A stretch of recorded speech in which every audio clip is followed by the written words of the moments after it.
Iran ಏನಿದೆ ಅಮೆರಿಕಾಗೆ ಒಂದು ಸಂಧಾನದ ಪ್ರಸ್ತಾಪವನ್ನು ಮುಂದಿಟ್ಟಿದೆ. ಇದೇ ಮೊದಲ ಬಾರಿಗೆ ಇರಾನ್ ಸಂಧಾನ ಪ್ರಸ್ತಾಪವನ್ನು ಮುಂದಿಟ್ಟಿರೋದು.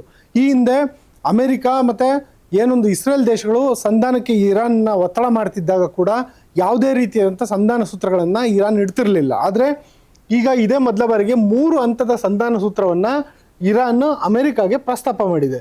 ಹಾಗಾದರೆ ಏನದು ಸಂಧಾನ ಸೂತ್ರ ಅಂದರೆ ಅದು 3 ಹಂತಗಳಲ್ಲಿದೆ. ಮೊದಲನೇ ಹಂತ ಏನಂದರೆ, ನೀವು ಸಂಪೂರ್ಣವಾಗಿ ಯುದ್ಧ ನಿಲ್ಲಿಸಿ. ಕೇವಲ ಇರಾನ್ ಮೇಲೆ ಮಾತ್ರ ಅಲ್ಲ, ಲೆಬನಾನ್ ಮೇಲೆ ನಡೀತಿರುವಂಥ ದಾಳಿಗಳನ್ನು ನಿಲ್ಲಿಸಬೇಕು. ಜೊತೆಗೆ ಇನ್ ಫ್ಯೂಚರ್ ಕೂಡ ಇರಾನ್ ಮತ್ತು ಲೆಬನಾನ್ ಮೇಲೆ ದಾಳಿ ನಡೆಯಲ್ಲ ಅಂತೇಳಿ ಗ್ಯಾರಂಟಿ ಕೊಡಬೇಕು ಅಂತ ಕೇಳಿದೆ. ಆಗ ನೋಡಿದ್ರೆ ಇರಾನ್ ಮೇಲೆ ಇವಾಗ ಅಮೆರಿಕ ಆಗಲಿ ಇಸ್ರೇಲ್ ಆಗಲಿ ದಾಳಿ ನಡೆಸ್ತಿಲ್ಲ. ಆದರೆ ಲೆಬನಾನ್ ಮೇಲೆ, ಅದರಲ್ಲೂ ಹೆಜ್ಬುಲ್ಲಾ ಉಗ್ರರ ಮೇಲೆ ಇಸ್ರೇಲ್ನ ದಾಳಿ ಮುಂದುವರೆದಿದೆ. ಇವತ್ತು ಕೂಡ ದಾಳಿ ನಡೆದಿದೆ. ಈ ದಾಳಿಯನ್ನು ಕೂಡಲೇ ನಿಲ್ಲಿಸಬೇಕು. ಜೊತೆಗೆ ಭವಿಷ್ಯದಲ್ಲಿ ಈ ರೀತಿ ದಾಳಿ ನಡೆಸಲ್ಲ ಅಂತ ಗ್ಯಾರಂಟಿ ಕೊಡಬೇಕು ಅಂತ ಹೇಳ್ಬಿಟ್ಟು ಇರಾನ್ ಮೊದಲನೇ ಷರತ್ತು, ಮೊದಲನೇ ಹಂತವಾಗಿ ಕೇಳ್ಕೊಂಡಿದೆ. ಒಂದು ವೇಳೆ ಈ ಒಂದು ಮೊದಲನೇ ಹಂತವನ್ನು ಏನಾದರೂ ಸಂಪೂರ್ಣವಾಗಿ ದಾಟುತ್ತದೆ ಅಂದರೆ ಈ ಲೆವೆಲ್ 1ನ ಅಮೆರಿಕ ಮತ್ತು ಇಸ್ರೇಲ್ ಪಾಸ್ ಆದರೆ, ಎರಡನೇ ಹಂತ ಏನಂದರೆ, ಈ ಮೊದಲನೇ ಹಂತ ಸಂಪೂರ್ಣವಾಗಿ ಜಾರಿಗೆ ಬಂದ ನಂತರ, ಅಂದರೆ ಇರಾನ್ಗೆ ತೃಪ್ತಿ ಆಗಬೇಕಂತೆ ಮೊದಲನೇ ಹಂತ, ಹೌದು ಇವರು ಯುದ್ಧ ನಿಲ್ಲಿಸಿದ್ದಾರೆ, ಇನ್ ಫ್ಯೂಚರಲ್ಲಿ ಯುದ್ಧ ನಡೆಸಲ್ಲ ಅಂತ ಗ್ಯಾರಂಟಿ ಕೊಡ್ತಿದ್ದಾರೆ ಅನ್ನೋದು ಸಾಬೀತಾದ ನಂತರ ಎರಡನೇದಾಗಿ ನಾವು ಅರ್ಮುಜ್ ತೆರೆಯೋದಕ್ಕೆ ಮಾತುಕತೆ ಮಾಡ್ತೀವಿ ಅಂತ. ಅಂದರೆ ಅರ್ಮುಜ್ ಜಲಸಂಧಿನ ತೆಗೆದು ಬಿಡ್ತೀವಿ ಅಲ್ಲ, ತೆಗೆಯೋದಕ್ಕೆ ಮಾತುಕತೆ ಮಾಡ್ತೀವಿ. ಏನು, ಅದರ ರಕ್ಷಣೆ ಹೆಂಗಿರಬೇಕು, ಅದರ ಅಡ್ಮಿನಿಸ್ಟ್ರೇಷನ್ ಹೆಂಗಿರಬೇಕು, ಅದರ ಟೋಲ್ ಸಂಗ್ರಹ ಹೆಂಗಿರಬೇಕು, ಆ ಎಲ್ಲದ್ರ ಬಗ್ಗೆ ಏನೊಂದು ನಿಯಮಾವಳಿ ಇದೆ ಅದನ್ನು ರೀರೂಟ್ ಮಾಡೋಕೆ ಹೊರಟಿದೆ ಇರಾನ್. ಅಂದರೆ ಅರ್ಮುಜ್ ಜಲಸಂಧಿ ಓಪನ್ ಮಾಡೋದು ಎರಡನೇ ಹಂತ, ಅಲ್ಲಿವರೆಗೂ ಇಲ್ಲ ಅಂತ. ಅಂದರೆ ಅಲ್ಲಿವರೆಗೂ ಭಾರತ ಸೇರಿದಂತೆ ಎಲ್ಲ ರಾಷ್ಟ್ರಗಳಿಗೂ ತೈಲ ಸಂಕಷ್ಟ ಇದ್ದಿದ್ದೆ, ಅಲ್ಲಿವರೆಗೂ ಓಪನ್ ಮಾಡಲ್ಲ. ಇನ್ನು 3ನೇ ಹಂತ ಏನಂದರೆ ಇದಿನ್ನೂ ಡಿಫ್ರೆಂಟ್.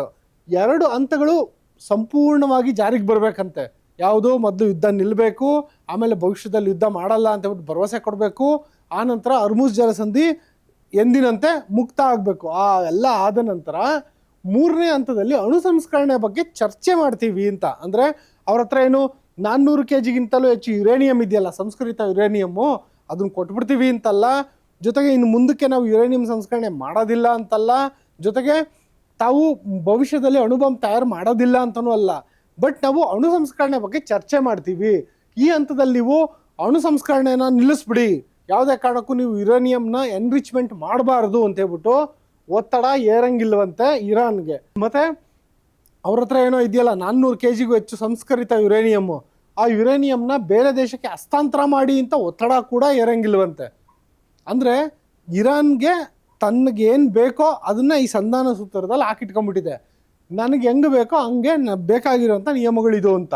ಅಂದರೆ ಈ ಸಂಧಾನ ಸೂತ್ರಗಳು ಹೆಂಗಿದೆ ಅಂದರೆ, ಇರಾನ್ನ ಪ್ರಾಬಲ್ಯ ಮತ್ತು ಇರಾನ್ನ ಮೇಲುಗೈ ಎರಡೂ ಕೂಡ ಈ 3 ಹಂತದ ಸಂಧಾನ ಸೂತ್ರಗಳಲ್ಲಿ ಕಂಡು ಬರ್ತಾ ಇದೆ. ಅಂದರೆ ಈ ಸಂಧಾನ ಸೂತ್ರವನ್ನು ಇರಾನ್ ಸಿದ್ಧಪಡಿಸಿ ಇವಾಗ ಅಮೇರಿಕಾಗೆ ಕೊಟ್ಟಿದೆ, ಅಮೇರಿಕಾಗೆ ನೇರವಾಗಿ ಕೊಟ್ಟಿಲ್ಲ. ಒನ್ಸ್ ಅಗೇನ್ ಅಮೇರಿಕಾ ಜೊತೆ ನಾವು ನೇರವಾಗಿ ಮಾತನಾಡಲ್ಲ ಅಂತೇಳ್ಬಿಟ್ಟು ಈ ಹಿಂದೆನೂ ಕೂಡ ಹೇಳ್ತಾ ಬರ್ತಿತ್ತು ಇರಾನ್. ಈಗಲೂ ಅದೇ ಒಂದು ತನ್ನ ಏನು ಮನಸ್ಥಿತಿಯನ್ನು ಮುಂದುವರಿಸಿದೆ. ಮಧ್ಯವರ್ತಿಗಳ ಮೂಲಕ ಅಮೇರಿಕಾಗೆ ಈ ಒಂದು ಸಂದೇಶವನ್ನು, ಅಂದರೆ 3 ಹಂತದ ಸಂಧಾನ ಸೂತ್ರಗಳ ಸಂದೇಶವನ್ನು ರವಾನೆ ಮಾಡಿದೆ.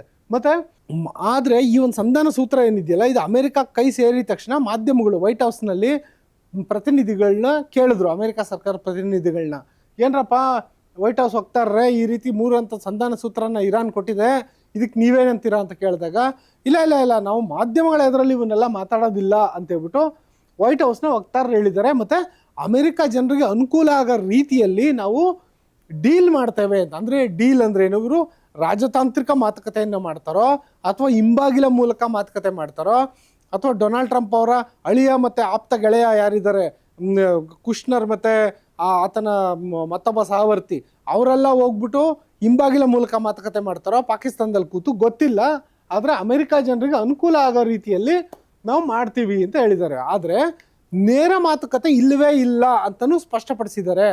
ನೇರ ಮಾತುಕತೆ ಅಂದ್ರೇನು, ಇರಾನ್ ಪ್ರತಿನಿಧಿಗಳ ಜೊತೆ ಮಾತಾಡೋಕ್ಕೆ ಪಾಕಿಸ್ತಾನದಲ್ಲಿ ಹೋಗಿ ಕೂತ್ಕೊಂಡು ಅಮೆರಿಕದ ಉಪಾಧ್ಯಕ್ಷರು, ಅಮೆರಿಕದ ವಿದೇಶಾಂಗ ಕಾರ್ಯದರ್ಶಿಗಳು ಹೋಗಿ ಮಾತಾಡಲ್ಲ.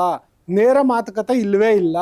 ನಮ್ದೇನಿದ್ರು ಕಾಲ್ ಮೂಲಕ, ಅದು ನೀವು ವಿಡಿಯೋ ಕಾಲಲ್ಲಾದರೂ ಆಗಿರ್ಬೋದು, ಫೋನ್ ಕಾಲಲ್ಲಾದರೂ ಆಗಿರ್ಬೋದು, ನಮ್ದೇನಿದ್ರು ಫೋನ್ ಮೂಲಕ ಮಾತುಕತೆ ಅಂತ ಡೊನಾಲ್ಡ್ ಟ್ರಂಪ್ ಹೇಳಿದ್ದಾರೆ. ಏನಕ್ಕೆ ಅಂದರೆ, ಈ ಒಂದು ನೇರ ಮಾತುಕತೆ, ಮುಖಾಮುಖಿ ಮಾತುಕತೆ ಮಾಡಬೇಕು ಅಂದರೆ 18 ಗಂಟೆಗಳ ಪ್ರಯಾಣ ಮಾಡಬೇಕು.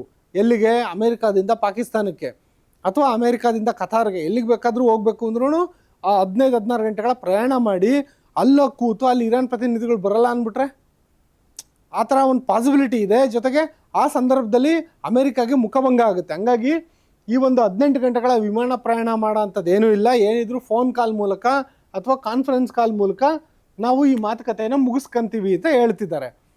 ಇವೆಲ್ಲ ಅಮೆರಿಕ ಮಾಡ್ತಿರೋದು. ಆದರೆ ಇರಾನ್ ಅದು ಮತ್ತೊಂದು ಹೊಸ ದಾಳವನ್ನು ಉರುಳಿಸ್ತಾ ಇದೆ. ಏನಂದರೆ, ನಿಮಗೆ ನಾವು ಪ್ರಸ್ತಾಪ ಇಟ್ಟಿದ್ದೀವಿ, 3 ಹಂತಗಳ ಸಂಧಾನ ಪ್ರಸ್ತಾಪ.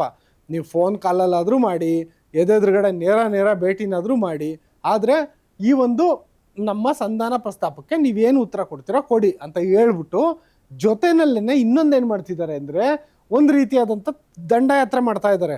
ಇರಾನ್ನ ಒಂದು ಸರ್ಕಾರದ ಪ್ರತಿನಿಧಿಗಳು ಬೇರೆ ಬೇರೆ ದೇಶಗಳಿಗೆ ಭೇಟಿ ನೀಡ್ತಾ ಇದ್ದಾರೆ.